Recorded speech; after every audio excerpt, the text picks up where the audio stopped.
Hey, everyone, and welcome to the Doctors of Running podcast, where we, a group of doctors of physical therapy, talk about the art and the science, the things that we put on our feet.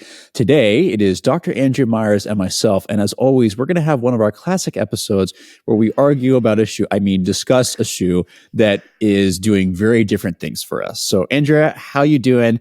And we're actually going to start right away with by me asking you how you're doing, with our segment of in for testing right now, which is powered by Scratch Labs, where every time we're going to tell you, hey, what are we running in right now? And as always, what we're running in is the stuff that we're testing. So, Andrew, how are you doing? And what are you testing right now?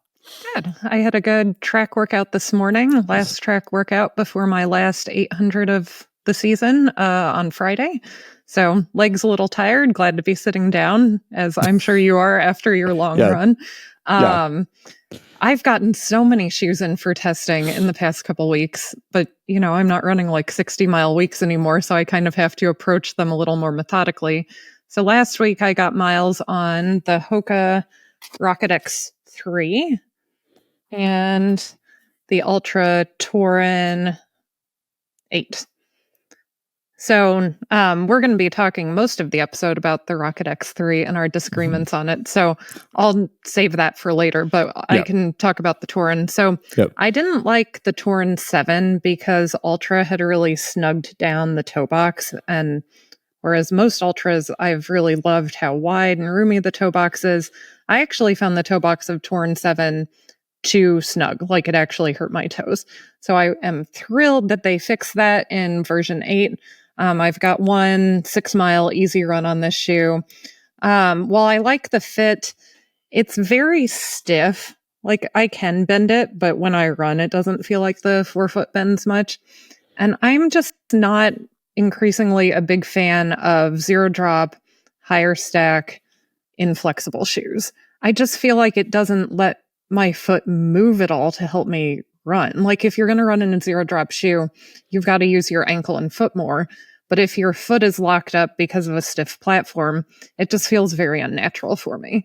So while love the fit, and I actually might really love this shoe as like a work shoe, because right now I wear the Ultra Via Olympus 2 to work. So this reminds me a lot of the Via Olympus 2. It's not quite as high of a stack. I can't remember off the top of my head what the stack of Taurin 8 is. It might be like 30. I think it's 30 actually, 30 or 33. And Via Olympus is a little higher than that. But this might actually end up being a great standing and walking shoe for me because I tend to like zero drop, stiff platform shoes for work. So I've got to get some more miles on this shoe, but so far it's not my favorite for running, but it might be a great work shoe. How about you? What are you running in?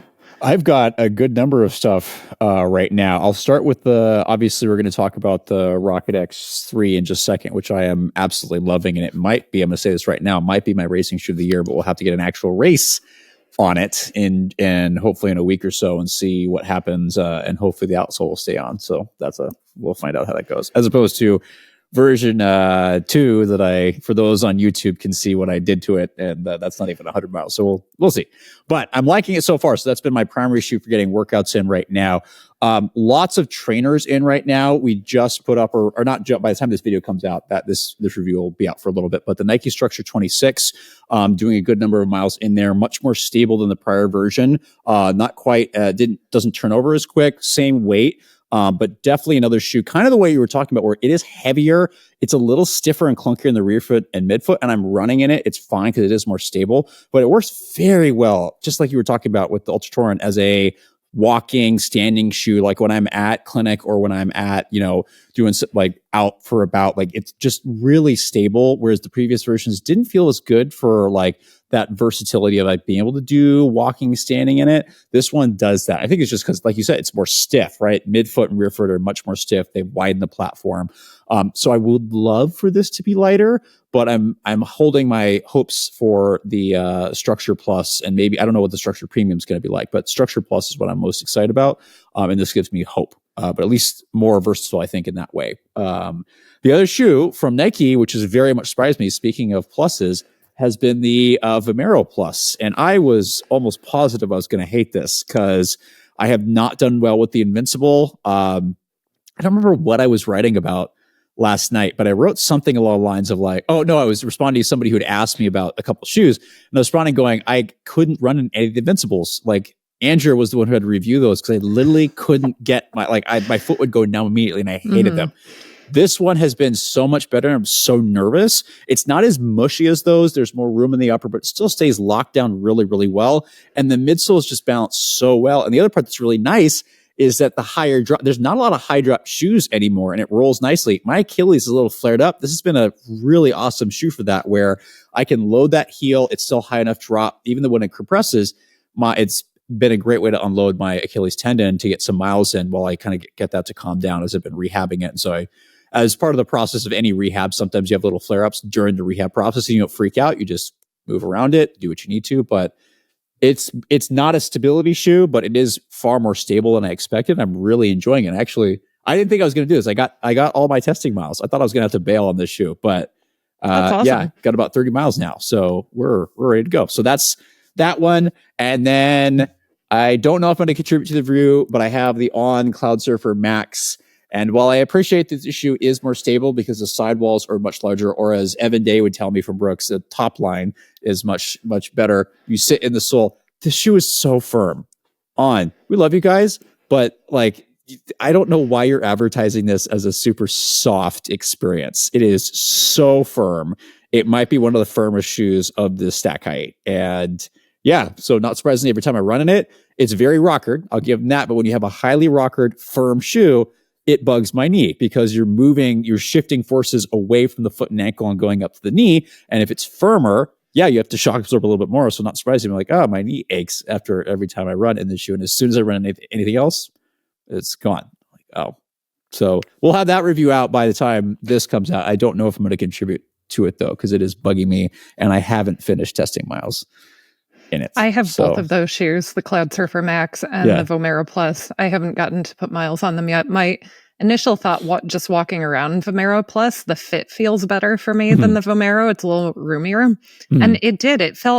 It felt more like a shoe that I wanted to run in than actually the Vomero 18 did. Yeah, I would say the Vomero Plus is not a review of the Vomero Plus, but it feels like the shoe I thought the Vomero was going to be. Yeah. And wasn't. So it's been a really nice, pleasant surprise. So I'm really curious for you to get miles. Let me know what you think. That might it'll be another episode that we disagree on, or you won't see an episode because maybe we agree on a shoe for once. Right. But speaking of which, go for it. Cloud Surfer Max. I liked how firm it felt. Again, just walking around, it feels a little narrow in the toe box for me, which is surprising for an On shoe because they usually work out pretty well. So I'm excited to test it because I think I might actually like the firmer midsole, but we'll see. It may be the fit that gets me over the actual ride itself. The fit is definitely tapered in the toe box, and I will also say great walking shoe, which On does really well for walking. Like, it's not mushy. They roll really nicely. The firmer ride's really good, but running can be hit or miss. But yeah, now I'm excited for you to get miles on those. Yeah, I know. I'm just not marathon training like I used to, so it takes me longer to get through all these shoes. And we have gotten so many shoes in the past few weeks. And I just got the ASICS Metaspeed Sky and Edge Paris. Tokyo. Yeah. And which I haven't run in any of the versions of them since testing the Sky Plus like 3 years ago. So I'm really, but that was a fit thing. The toe spring plus the tapered toe box just killed me. But I am excited to test both of those shoes. Yeah. So just plugging along, getting miles. Cool. So we'll find out if we have more episodes between the two of us disagreeing. There are only a few certain things in life, but I think we can be sure that we will disagree on more shoes in the future. I feel like you're going to love the ASICS Metaspeed. Karma would be that you love the ASICS Metaspeed Edge Tokyo, because I have not. It's not terrible. It's just not as much as I like the Paris, and I've actually liked the Sky better. But neither one of the shoes has felt perfect. They've oddly felt like firmer than I expect, even though they're bouncy, but firm than I expect. So I'm fully expecting you to absolutely love them. Be like, these are my shoes of the year. Right? I'm like, If you're trying to get the most out of your next training cycle and you're trying to make sure that you're making the right decisions to get you to the goals that you want to achieve, sometimes it's nice to have additional tools in your tool belt. Stryd has its generated workouts, which is going to personalize workouts based on the other efforts that you've put into your training before that. And so if you're wanting to have a little bit of assistance based on the data that your own body is giving you, you can check out stryd.com to learn more about their generated workouts and other things that the Stryd pods can help you achieve in your training and in your racing. So head on over to stryd.com. That's stryd.com to learn more. All right. Speaking of disagreements, let's get into our main segment, which is going to be talking about the Hoka Rocket X3. Now, this is the update to Hoka's kind of classic inline super racing shoe. It does have all the components that you would need to truly be a super shoe. It's got a full length carbon fiber plate that runs the length of the shoe, and they made some really interesting updates to this where it actually is not only wing, but there's actually some elevations that it's supposed to make this shoe more stable, which is interesting because version 2, we won't talk about version 1 because technically that wasn't a super shoe. Like, it had a plate, but it had an EVA based foam. Some people loved it. It was like, correct me if I'm wrong, and the comment section can like roast me for this. It was like a 1 or 2 millimeter drop. The original. Did you ever try that shoe? No. Yeah, I remember always looking at it. I tried it on in store, but we never. I think David might have run in it.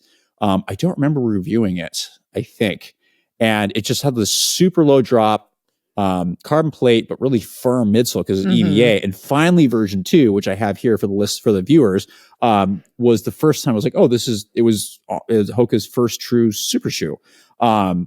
And it's the same thing. It was really great. There was just some challenges with version 2 that version 3, I think, really fixes, including getting a little lighter. But this shoe has, even though it's got the super components, full length PIBA, midsole, all this stuff, it's very different from version 2. It's still, in my mind, one of the few stable neutral racing shoes, and there's not very many. In my opinion, and I'll do a video of this later, that there's really 3 at the moment. It's the Saucony Endorphin Pro 4, this, and then the 361 Flame 4 are pretty much the only things that, they're not true stability shoes, but the only things that would give you some level of guidance if you needed a little bit to handle this. But it's had some evolutions, and I think Hoka, correct me if I'm wrong, Andrea, because we were talking about this before we started, that they are trying to really make sure they differentiate this from the Cielo X1 version 2, which you have with you. Yep. And there's supposed to be 2 completely different shoes. This is supposed to be the more stable one.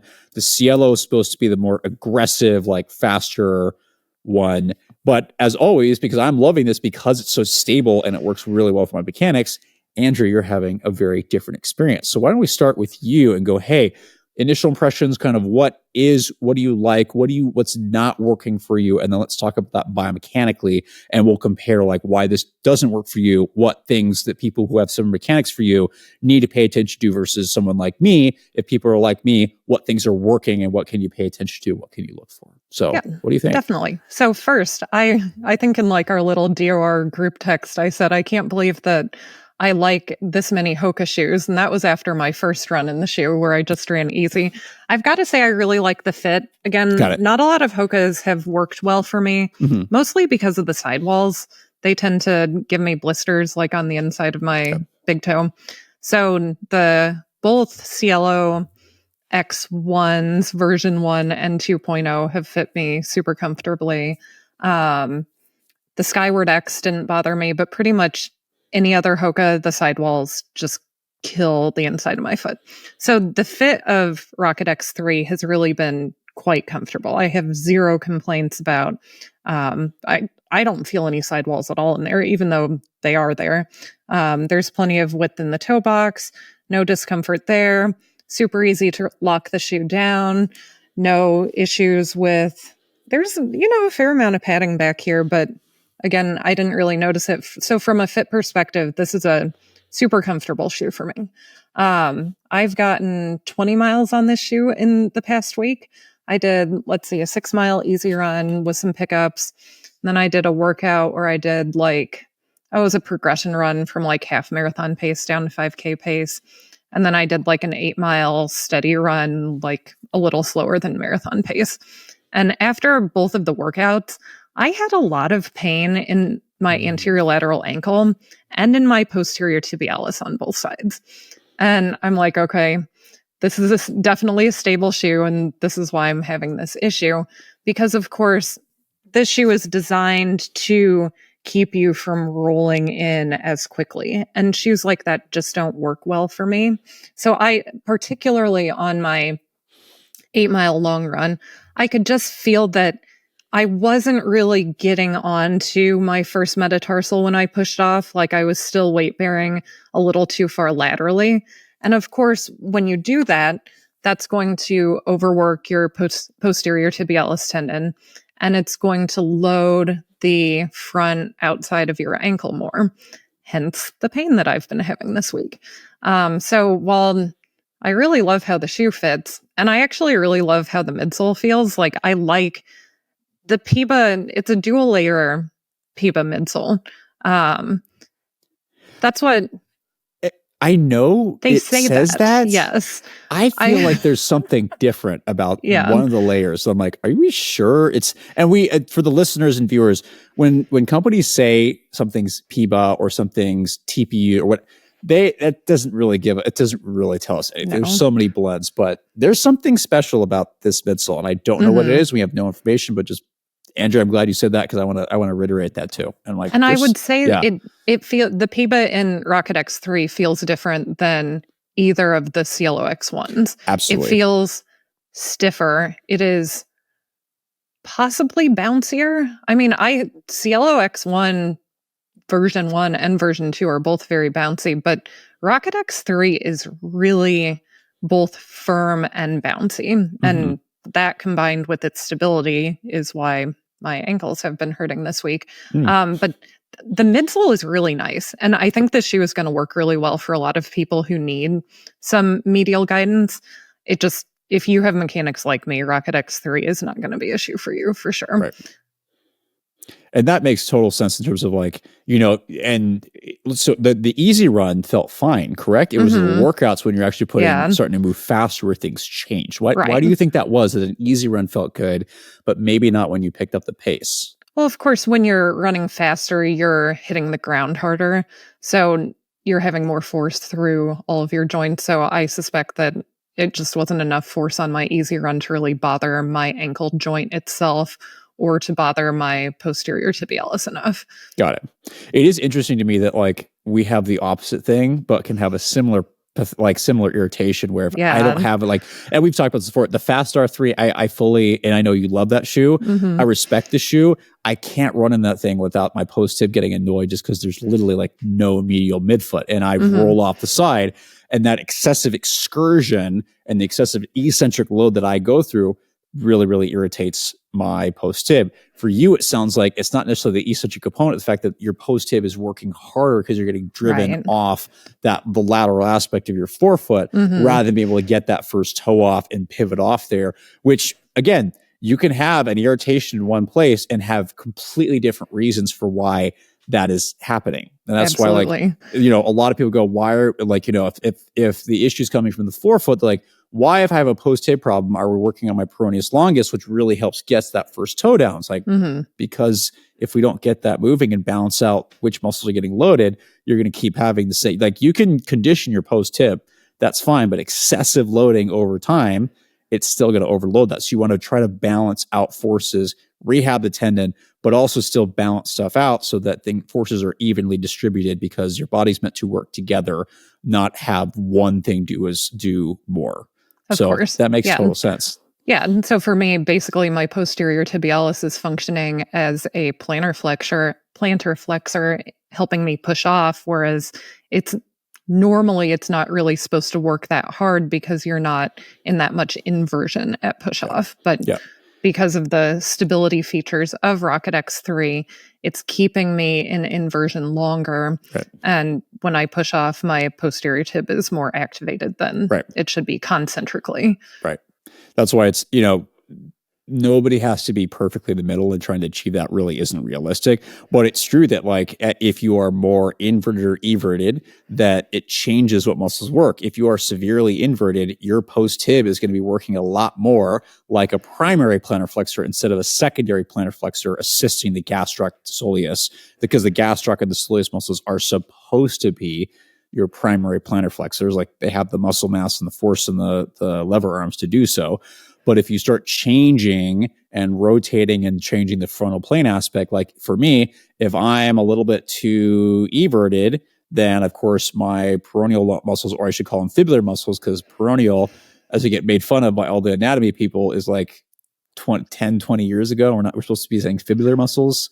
Yes, now, but the problem with that it. is, no orthopedists use fibularis. So That's when fair. you're communicating with doctors, you might as well stick with the old-fashioned version. Yeah. Yes. So my peroneal muscles, the muscles on the outside of the leg, will get loaded a lot more because based on my foot and ankle position, they're doing that. And we actually know this because there's some research suggesting if you change your foot position while you're doing calf raises, it actually loads different musculature. Mm-hmm. So it's the same thing. It's not like it's good or bad. It's just if you change that and you change the moment arm and you change how things are loaded, you're going to use one muscle more than the other. So we have the opposite thing, but still funny. We can still annoy the same muscle group. Yes. Yeah. So like for me, a rehab tool that I've found to be greatly helpful is the Mobo board, because it really teaches me how to load my first MTP wall going into plantar flexion or working on just stabilizing. The other thing that's really helped is doing like what's called a 2-toe calf raise, where you stand like on a step, but you're only loading your big toe and your second toe when you do calf raises, because that forces you to plantar flex while in eversion, which is what is supposed to happen when you push off. That's funny that I'm literally experimenting with the exact opposite thing right now. Our next episode is going to be arguments about rehab exercises. Well, it's not, we're not arguing. We're just doing the opposite thing because we have the opposite problem. But anything else you want to add before I dive into my a little more experiences with the Rocket X and maybe why it's working for me, or do you want to jump in? Let's see. I would say the only thing that has surprised me is I don't think this is going to be a very durable shoe. I only have 20 miles on this shoe, and I'm already chewing up this exposed midsole. Now, this is the Cielo X1 2.0. I probably have 60 miles on it. Whoa. And it's, not in great shape, but it's still fine. It still rides fine, but there's definitely some earlier wear on Rocket X2 after 20 miles than I would expect. Yeah. I would definitely agree. Like I have, I think 20, 25 miles, and you can already see for the viewers, I'm really chewing. It's not terrible, but I'm definitely chewing through that. And I'm very worried about this outsole piece. Although I'm going to, as I always do, and often disappointed, I'm going to keep praying that this thing stays attached through longer miles and we'll keep getting more miles, that I don't rip this off like this in version 2. But but that's kind of what happens. Like as shoes get lighter, as people try to take weight off, one of the first things companies will do is they'll remove the outsole, because outsoles they add weight, right? You add more stiffer, harder materials, those carry more weight to them. So that's the easiest thing to take off. And unfortunately that can impact durability for those of us like you and I are like, I'm either a pretty heavy scuffer, midfoot scuffer, and I think you're a pretty hard forefoot striker, like right that like anterior midfoot, forefoot area, where that other place is that you can catch the front part of the sole. So that's, I think, the thing we agree on. I'm a little bit worried about durability, but also not really surprised because like seen it before, experienced this before, but and for the most part, every super shoe has poor outsole durability. There are only a few that really have decent rubber coverage because, like you said, companies will reduce the amount of rubber to save weight. Right. The only exception to that, I mean, and not an exception because they did exactly what you said they could, was Adidas with the Adios Pro 4, where they have the full light traction outsole. I can't get that thing to die. I can't even rip anything off because it's just like, it's full length. It's got good grip where there's nothing for me to really scuff, and I can't rip anything off. And so the full coverage really makes a big deal in that shoe. Easily got it to 100 miles, and the midsole will die long before the outsole will. So that's probably one of the exceptions, but that's amazing. The yeah. I think the Saucony Endorphin Pro 3 had a pretty high amount of rubber coverage. Yeah. Like I think I pretty regularly got, because I went through a couple of pairs, I got like 200 plus miles out of those shoes. Yeah, easily. And actually Vaporfly 3 has always lasted a long time for me, even though it has terrible outsole rubber coverage. But I've what's made me stop running in each pair has been just the midsole died. And I feel like that happened between like 150 and 200 miles. Yeah. And I'm on my third pair of those now. Yeah. So that luckily was not a problem with the Rocket X2, although I got it to about 80, almost 90 miles and then said, I got to probably stop based on what I'm ripping this off. Although for the viewers, I've decided I'm going to keep going and just keep ripping through the outsole, even if it gets slightly injured, just so I can try to get to the 100 mile and go, look what happened to this outsole. So maybe that'll change with Rocket X3.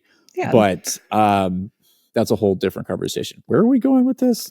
I just totally know. lost my train of thought.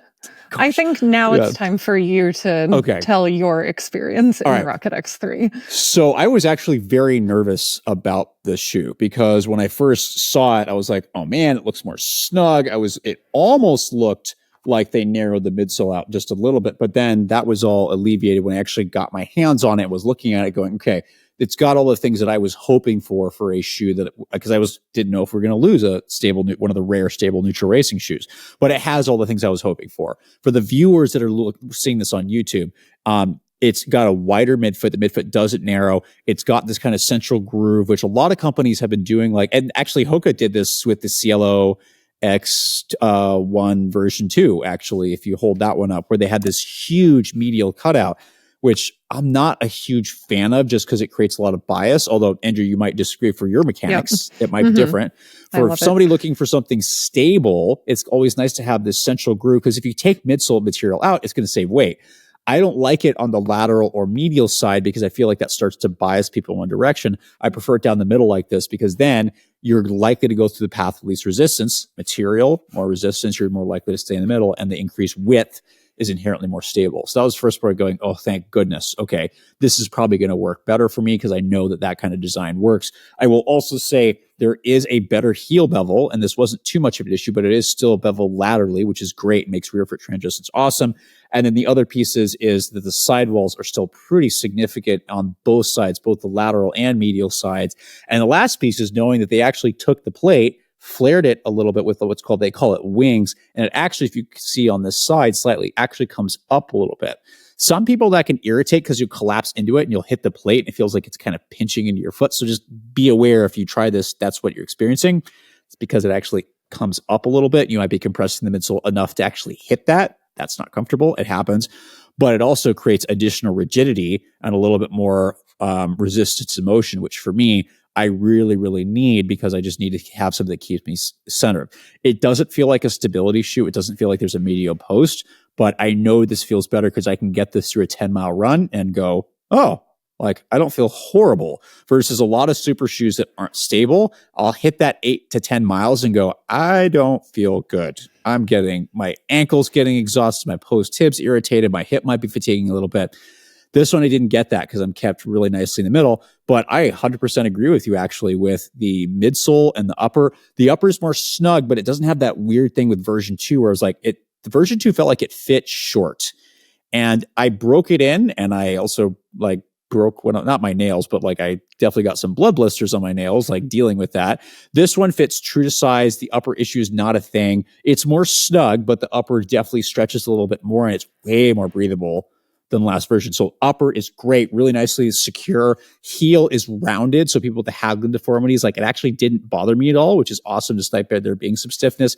And like you said, the midsole is so snappy. It is so fun. I'm trying to get back in shape, and that kind of varies depending on either health stuff or life stuff.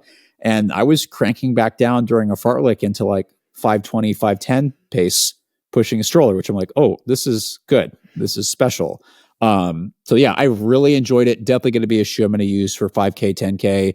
If Richie and I can ever get ourselves to do a half marathon after feeling like we almost died after the last one, this would definitely be another option, because I really trust it, because it feels stable from rear foot to forefoot for me, as someone that generally needs some help staying in the middle, especially because I tend to collapse medial quite a bit. Now, that's why it works for me. What do you think? Let's dive in a little bit more about why people like us, what they might need to pay attention to, and use this as a teaching tool for the things that are going to work or not going to work. So I think one of the features of the sole design that makes the forefoot not work as well for me, you talked about the central groove here, but then we've got a groove here with a cutout biased a little more laterally. Yep. So that does make the medial forefoot a little bit stiffer than the lateral forefoot. So for me, that may just be giving a little more resistance to loading the medial aspect of my forefoot, which is something that I tend to have trouble with. So I think that design may be contributing.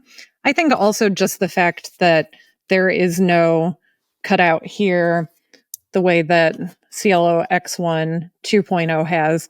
Like, this shoe is like a breath of fresh air for me to run in. It just feels like it takes the resistance out of loading my medial forefoot. And it's just honestly one of the most natural feeling super shoes I've run in, which I know is just crazy and ridiculous, but like, I love running in this shoe.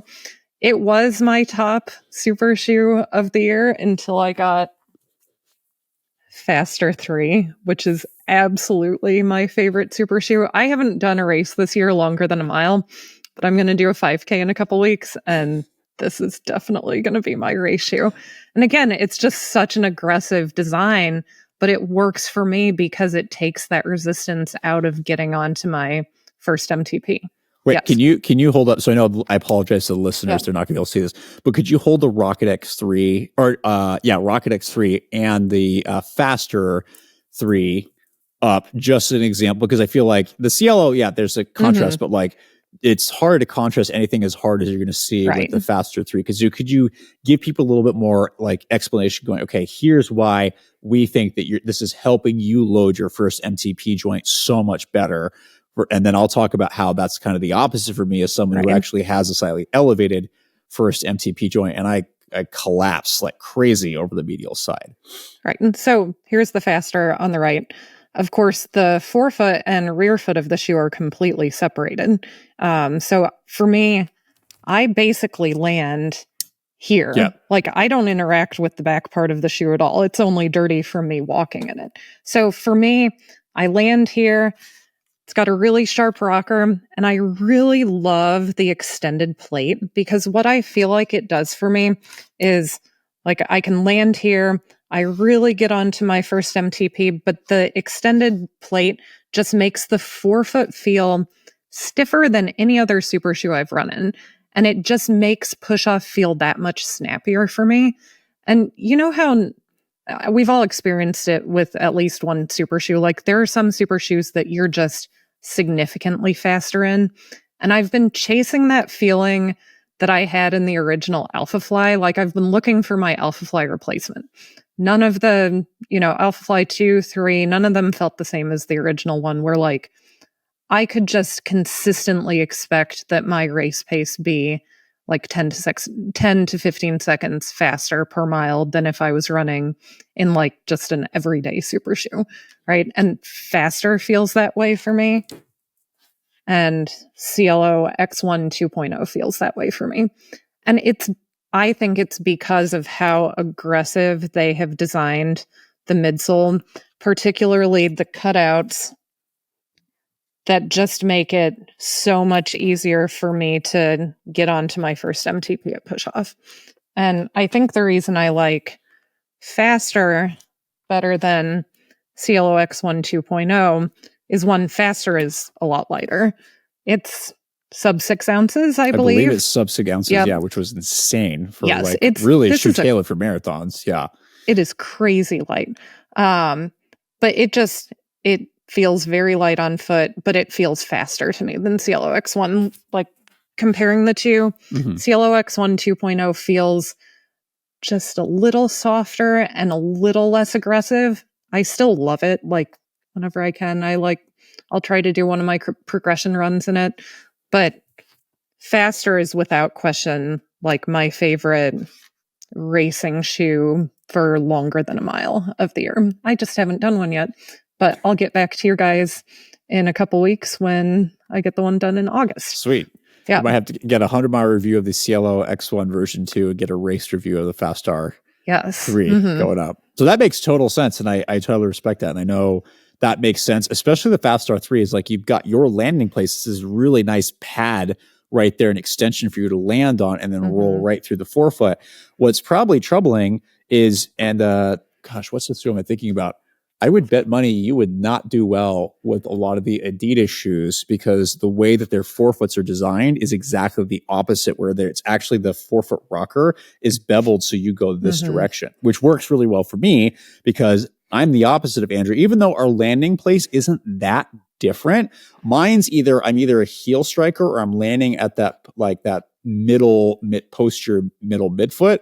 And if something's missing there, if I've got a gap there, it just feels like the shoe's kind of like giving way, or I'll just catch that outsole like crazy and start ripping it off. But then I accelerate so quickly lateral that I really need some stuff filled in on that medial side to not necessarily stop me, but help guide me and get me through that forefoot. And then the same thing, I've got the issue is my first toe, the first ray, that first long bone is slightly elevated compared to the rest of the shoe. So like when I land, if I'm standing there, if I get back on my heel, I've got a neutral ankle position. If I roll onto my forefoot, I naturally collapse inwards. And so any kind of forefoot medial stability, I do super, super well in, which not very many people do anymore, but that's a different story. So this is really great with the wing plate and the fact that there's more, like you mentioned, there's a lot more outsole material on the medial side, and you got the lateral cutout at that very end toe off, and there's not as much midsole material on the lateral forefoot. So that, as I've been saved by that filled in midfoot area, which stops me from collapsing so quickly, right? It doesn't stop, right? It's not a stability shoe, but it's just enough resistance as I'm moving faster to get me through here and then help me supinate, which is what I struggle with. Whereas that's not an issue. You supinate too much if the shoe takes you that way versus I just collapse if I don't have a little bit of guidance there. So it's interesting. You can have two people with completely opposite mechanics, obviously, that respond completely opposite with shoes. So somebody like, that's why it's so important to us to have multiple reviewers on shoes, as we all know that we're different and we interpret shoes and respond to them differently. And so our hope is either with one of us or another reviewer. Honestly, doesn't matter, because we are educators. We're not influencers. Our goal is to help you figure out what's going to work best for you, because we just want you to run healthy and not get hurt, right? We don't actually want to have to see you if we don't have to. It's preferable, right? We're one of the few professions that get to be preventative. Although if you want to see us, let us know. We do telehealth. But besides that, we want you to be able to identify whose mechanics are most similar to yours. So you can go, oh, that shoe is or isn't working for them. I can probably predict that more than likely I'm going to have a similar experience. So that's why if you have stability needs, especially in the medial side, this shoe might work for you. If you really land similar to Andrea, or if you don't do well with shoes that give you a little bit more stiffness in the frontal plane, especially on that medial side, it may not work. And that's, again, from what I understand, Hoka is trying to do with differentiating Cielo X1 version 2 and the Rocket X3 is the Rocket X3 is supposed to be the more stable shoe. Cielo X1 version 2. We got to shorten these names up. People, like, I can't keep doing this. I know. It's just too many words. Yes. There's too many words. Adidas also, I love you guys. I got to call you out. You guys are the worst. What is it, like the Adidas Adizero X3 Prime? I said that wrong. But it's like, I can't do it. Anyway, so yeah, different people. The shoes are very nicely differentiated, and I think the last versions were really different with the introduction of the Cielo X1 version 2. It was kind of like, oh, these kind of might be similar, but there's design characteristics make them so different that I think they're going to work differently for different people, which explains why Rocket X3 is working for me and Cielo X1 V2 is working for you so well. Any other thoughts on this? It was interesting you made that comment about Adidas shoes. Adidas has never sent me any of their super shoes, but I've gotten the Boston, the they're like lightweight trainer. What is that called? Adios, Adizero, something. I think they sent you like was it the Adios 8? Yes. Yes. Yeah. And I thought I was going to love both of those shoes. They fit great, but I felt like I had like clown shoes on. They just don't line up with my foot. And I felt like maybe it had to do with where the forefoot rocker is. But it's interesting you made that comment about how the forefoot is angled. But yeah, like I tried running on my treadmill in both of those shoes, and after a half mile I was like, I just can't do this. And which was a big bummer, because I thought particularly the Adios 8, I thought that would be a favorite of mine, but I can't run in them. Yeah. That almost makes me wonder how you do with the Adios 4 or the Adios Pro 4, because it's got the angled forefoot, but it also has this massive medial cutout. So that I can't predict how that would go. I have no idea. That would be an expensive experiment. Yeah. I might have to order you one from Running Warehouse just to find out. But I want that to be positive. I want the shoe to show up, be like, broke my ankle. I'm like, oh, gosh. I'm just kidding. Knock on wood. I shouldn't joke about that. No. Got it. Any other thoughts on the Rocket X3? And any thoughts for people to be aware of? Because again, our goal is we're not poo-pooing on the shoe, right? We have different experiences. I think it's a great shoe. Andrea, I'm not sure how you feel about it in terms of, but just knowing that it's just not a shoe for you because it's just not going to match your mechanics. But any last thoughts? I think it's a great shoe too. It fits great. It's comfortable. It doesn't work for me. But I think for people who have medial stability needs, it's going to be a great option. Whereas the Cielo X1 2.0 clearly is not a good option for people with medial stability needs. So it's nice that Hoka does have these two options in their lineup, because you really don't see that from any other company.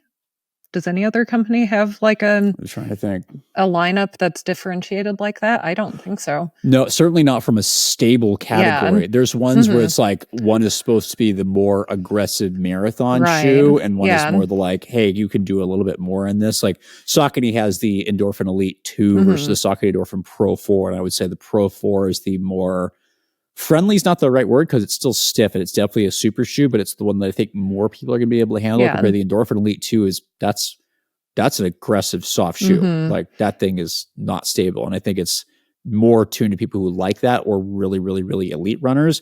Whereas the Endorphin Pro 4 is the more, a greater number of the population is going to be able to handle this. Nike with the Alpha Fly versus the Vaporfly, it's the Vaporfly is kind of more that middle distance shoe, whereas the Alpha Fly is going to be the more pure marathon racer, although I think people use those interchangeably regardless, but they're just two different shoes. But having a more stable or a not as guiding concept, I think is really great. And I want to applaud Hoka for that, because it's like, great, we still have options, and within the same company, we have some two different shoes that have clearly, even though you can easily use them for the same difference, it's just the function and who they're going to work for is different enough to go, I understand why you have these. It's great. And the Rocket X3 is $250, which these days is actually on the less expensive end of super shoes. Just sad to say, but true. So I think Hoka has done a great thing coming out with these two shoes, which are both legitimate super shoes that could both be used for a range of distances. But like you said, they just have very different stability profiles. And that means that more people will be able to find one of those two shoes that works for them. Weird last question. Do you think there's a world where somebody would be able to use both of them? Or you think they're different enough that's like it's probably going to match people completely differently? My bias is the second one, but I'm curious. Yeah, if you have I think they're thoughts. different enough. I would say Cielo X1, the original with its lateral cutout, perhaps would be more similar to Rocket X3, simply because I would actually include Cielo X1 1.0, the original, in the stable neutral category. Absolutely. Yeah. Yep. So I think that shoe is closer in stability to the Rocket X3 as compared to Cielo X1 2.0. But I agree that I think these are so different that I think most people are probably going to gravitate towards one, and are probably not going to they're different enough that they're not, somebody's going to be like, oh, well, I have different uses for this. I'm like, nah, this shoe is probably going to work better for you, because they are versatile enough. If they are working for your mechanics, that you're going to be able to use them for a variety of things, which is also great. Because I know there's a lot of super shoes that are getting to the point where it's like, oh, this is really only for this thing. Like you can only use this for this distance. And I'm like, that kind of stinks, right? You're using this, I get specificity of training and stuff like that, but you're dropping $250. Now it's $280, almost $300. I want a shoe that can handle everything from the 5K. I get the miles, a different story, right? That's where the Streak Fly and stuff like that, with the Streak Fly 2 specifically, is great. Yeah. But the rest, everything else, I want it to work from 5K to marathon. Right. Because I'm spending all this money, the shoes has all these foam, stuff like that. But maybe that's me. I don't know. Do you I feel know. like you could use the Fast Start or the Cielo X1 2.0 for 5K to marathon, or not so much? That's a good question. You know, I just haven't done a run longer than like 13 miles in, you know, almost a year. Hmm. So it's really hard to say how either of those shoes would feel if I took them on like a legitimate long run. But maybe. I think just based on the firmness of the two shoes, I would think that Faster would be more likely to be a marathon shoe for me as compared to Cielo X1 2.0. But you know how it is. Things can feel great for 10 miles, but Yep. then once you get up above 16, it's just a whole nother story. Got it. Can I bring something up? Because we've gotten a ton of email questions about this recently. So this is going off topic, and this is not necessarily what this podcast was about, but we've gotten so many emails about this recently, asking, "Oh, I just got this super shoe. It works really well for like sometimes, but not always. Should I use it for my marathon shoe?" And I think one of the most important tests for that is you got to use it for at least one long run. And we have talked about this before, but we've got enough messages recently. I think it's because people are gearing up for fall marathons, is what I assume. People are slowly reaching out to shoes in the summer and they're getting stuff. It's like, yeah, if a shoe works, 1 to 10 miles, fine. But that's not enough to know, to have a good, decent idea of what things are going to feel like after the thing's been on your feet for 2.5, 3, 4+ hours. Like, you don't know until you've done a marathon, either a marathon pace longer run or a long run. And so I think that's a totally viable answer that you had to go, I don't know, because I've only taken it for 10 to 13. I've gotten pretty in tune with my body to know, like, just to know when for sure it's not going to work. Like, if I'm running in a shoe, I'm like, I get to 10 miles, I'm like, my ankle already hurts. I'm like, there's no way. But I've taken the Rocket X3 for 12 miles total, and it was totally fine. But even that, to your point, I can't know for sure. I would actually have to do a marathon pace long run. I'm the same boat. I'm pushing a stroller. I'm not doing a marathon with a stroller. It's hard enough pushing this thing anyway. But I've done a half marathon, and the Alpha Fly actually worked pretty well for that, despite the left side, the chunk coming off the heel at mile 2. Weight saving, but just saved your weight. Yeah, but even before that, I went and tested, did 12 to 13 miles in the Alpha Fly several times to go with not just a long run, but did like a long up tempo runs and threshold runs to go, okay, can I handle this shoe for 10 miles? Right, I'm going to do a half marathon, and it was fine. I'm like, okay, I can be confident. A marathon, you need to get that thing up 18, 20 miles to be confident, or else you're going into the land of the unknown. Some people are fine with that. I think personally, I'm not, because I want to finish the race, because your time only counts if you finish. But of course, that's me. So if you want to know if a shoe is going to work for you, if you can, you need to have some kind of simulation that emulates that in some way, and only then are you going to know. Yeah, I know. I wouldn't honestly, be able to I would. Yeah. I'd say you need to do more than one long run in the shoe you think you're going to race your marathon in. One, because the shoe's going to break in, and two, a shoe is going to feel different on like a 16-mile easy run than it is 16 miles with, 8 miles at marathon pace, or 20 miles with 10 miles at marathon pace. So you can't just buy a shoe, take it for one long run and say, oh, it felt fine, and be confident that it's going to be your race shoe. You need to be sure. Now, you don't want to I wouldn't put 100 miles on a super shoe and then race a marathon in it, because then you might be getting into, you've kind of worn out the foam, like you don't have its best properties still, but you probably want to get like 30 to 40 miles on the shoe before you are sure that it is your marathon race shoe.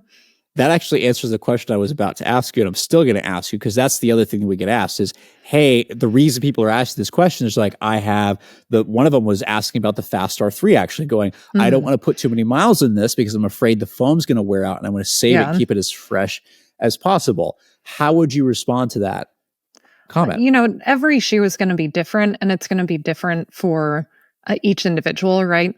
But in my experience, like when I was training for marathons, I would try to have my race shoe be a shoe that had like 30 to 40 miles on it. So that might have meant that I had already done a ton of long runs in a previous training block on an older pair of shoes, and then I got a newer pair closer to my next race so that I broke it in, but it wasn't worn out.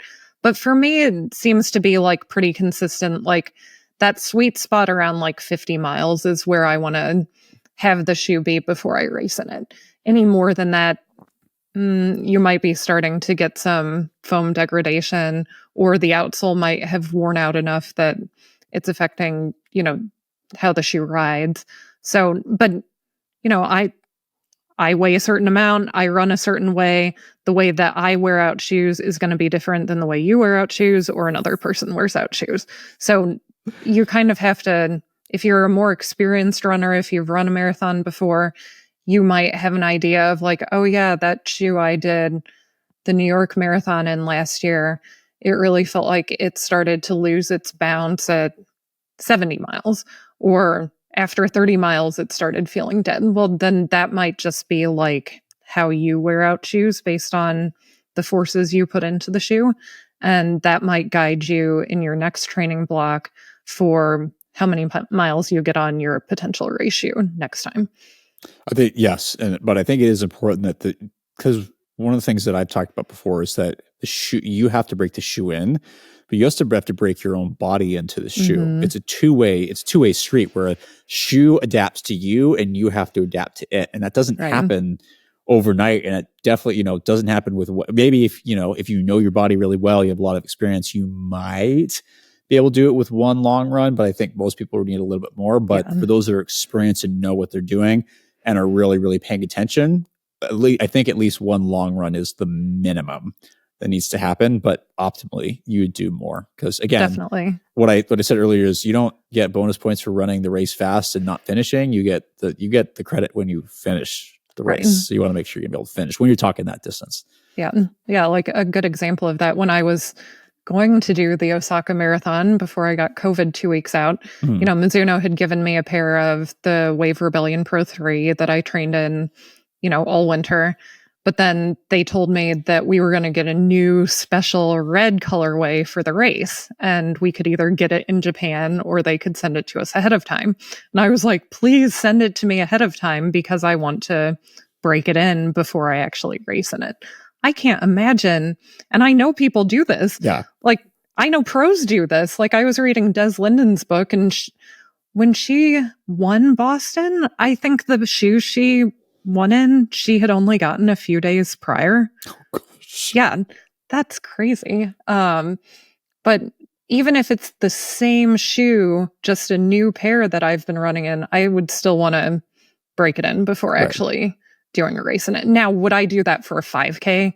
Maybe not, but for a marathon, you're going to want to break in that shoe before you actually do the race. I'd say even like half marathon would be terrifying, but I think you could get away with it more. 5K, 10K, obviously. Yeah, you can get away with that. Once you get half marathon and beyond, like marathon, you're out there for so long and there's so many variables. That's not something I think I would mess with either. No, right? You want to be secure. Yeah, there's variations in quality control. Mm-hmm. What if you get like a defective pair and the foam feels bad, or you rip the outsole off? One of my pairs of Alpha Fly 1s, I ripped, this part of the heel off after like 15 miles. Oh gosh. And I've never done that on a shoe before.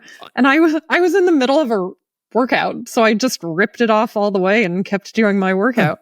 How come you didn't tell us this? Everybody makes fun of me for doing that, and I'm not the only one that's happened to. It's a shameful secret, Matt. Oh, okay, now we know. Yeah. Bach, if you're listening, we need to take that segment and just that thing and blast it repeatedly. Go, I'm not the only one that has ripped an Alpha Fly. You could have gotten a dud pair, and you want to know it before you run the thing that you've been training for 4 months. Yeah. I have run a marathon in a new pair of shoes, but it was a pair of Vaporfly 3s. And I was like, all right, I know the shoe. It was like my third pair of Vaporfly 3s. So I didn't have too much concern, and it was fine.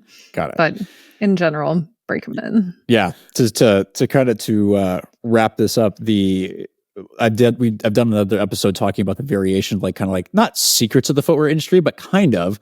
But the people don't realize that shoe consistency is very variable. Like depending, especially what the most important thing that happens is not only the foaming and process like that, but how they're shipped over to the United States. So whether they go by airplane or boat, all the shoes are in containers, and depending on the outside weather and barometer changes and temperature changes, that makes huge impacts on the foam properties and can change the glue and stuff like that.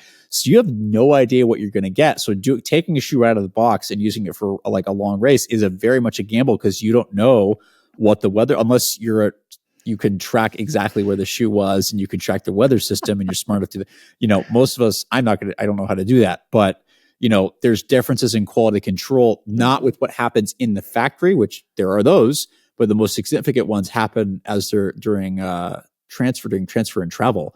So you have no idea what you're going to get or if it's going to feel the same. And sometimes it will, and sometimes it won't.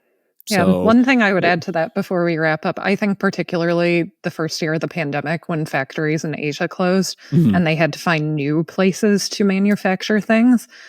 In the bike industry, we definitely saw, in the year or two after that, so many more warranty issues because things were being made in different factories than, normal. So, of course, the people making them possibly weren't as experienced with the process.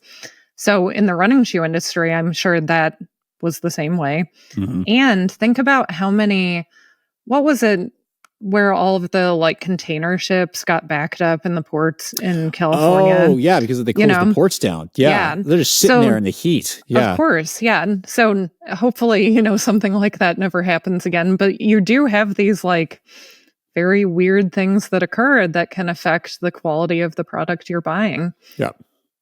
So that's why I think we could definitely agree. This is supposed to be a episode about us disagreeing, because actually us agreeing on most stuff, going, yeah, this is going to work for different people. And you do test your shoes out. I understand wanting to save the bounce, but the bounce is only going to take you so far if there's other quality issues or unknowns. And I would say for a long race, would rather know what I have my foot in rather than going, okay. But I think the minimum is having one long run, getting the most similar thing you can get. But as Andrea mentioned, I think the more you can get, and I totally agree, getting 30, 40 miles in the shoe would make it a lot better. Actually, the ASICS Metaspeed Edge Paris that I ran the 1657 with Isabella, that shoe actually had 100 miles on it. Wow. When I ran that race. So some foams stick around for a while. Yeah. So yeah, as always, we hope this is helpful. We do this because we want to help educate you on the stuff that's working for our feet and help you figure out what's going to work for your feet as well. I know I say this all the time. We are educators, not influencers, and that's why we do this. We all have full-time jobs. We're not here to sell you shoes. We're here to help you figure out what works best for you. You can find us on a variety of different platforms. You'll see this podcast specifically on anything Spotify, iTunes, and a variety of other audio areas. And then you'll always see the videos on YouTube, and the YouTube is usually put out on Sunday, whereas the audio will come out on Wednesdays. Of course, you can find us on YouTube, on our website, which is where we put most of our reviews, and a variety of social sites. As always, got to give credit to Bach, as he has done a great job with LinkedIn, but also does a great job Instagram, Facebook, and X, any of the other spots out there. We do respond to questions, and we are seeing people. If you ever need some telehealth services, we are here, but also hope that you can stay healthy enough that maybe you don't need us. But if you do, we're always around.